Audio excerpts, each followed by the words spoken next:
Kosovo had presented itself as a brave country, willing to accept Serbs into Kosovo without mercy just 24 hours before.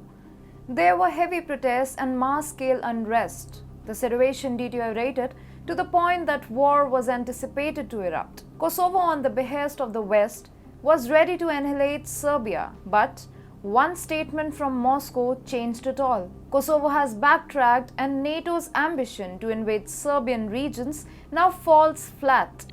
Hello and welcome to TFI Global, the foreign affairs and geopolitical analysis arm of the TFI Media Group. I'm your host Vedika, and if you haven't subscribed to the TFI Global channel yet, hit the subscribe button right away. According to Radio Free Europe, Kosovar authorities have suspended issuing documents to Serbs entering the country after agreeing to delay the implementation of two regulations regarding automobile license plates and ID certification.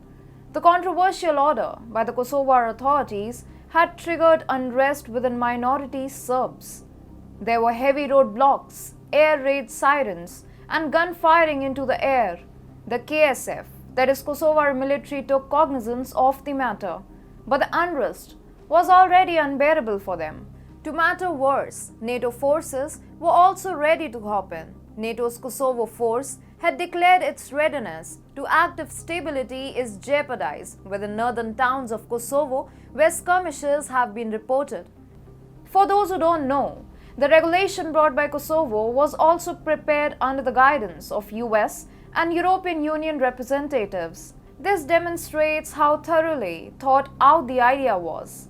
Kosovo was all set to thwart Serbs, but one single statement from Moscow made Kosovars cold sweat. Russia has accused radical Kosovo of trying to isolate Serbs from the country's northern region by enforcing new border laws that have stoked new hostilities. Moscow has asked the US, EU, and Kosovo to put a halt to these provocations and respect the rights of Serbs in Kosovo.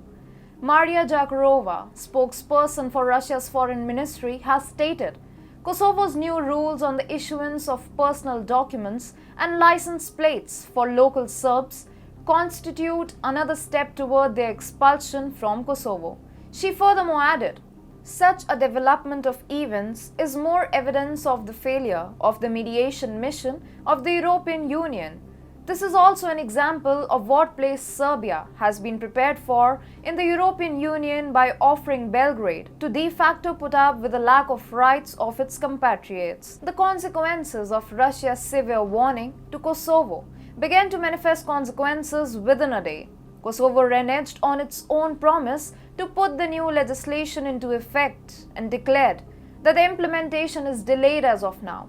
Kosovo's armed forces have also started to remove barricades that were put up to stop Serbs from entering Kosovo. Kosovar Interior Minister Xhelel Skexva publicly announced, as we promised last night, as the government of the Republic of Kosovo, by removing barricades and ensuring freedom of movement for our citizens, we moved the implementation of the decisions in order to maintain stability in the country and the region.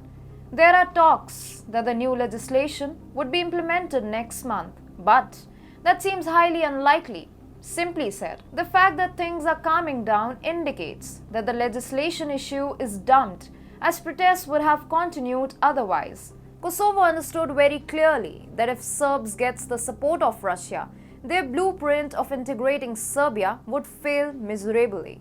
Serbia already has a substantial number of military systems from the Soviet era, most of which were purchased from Russia.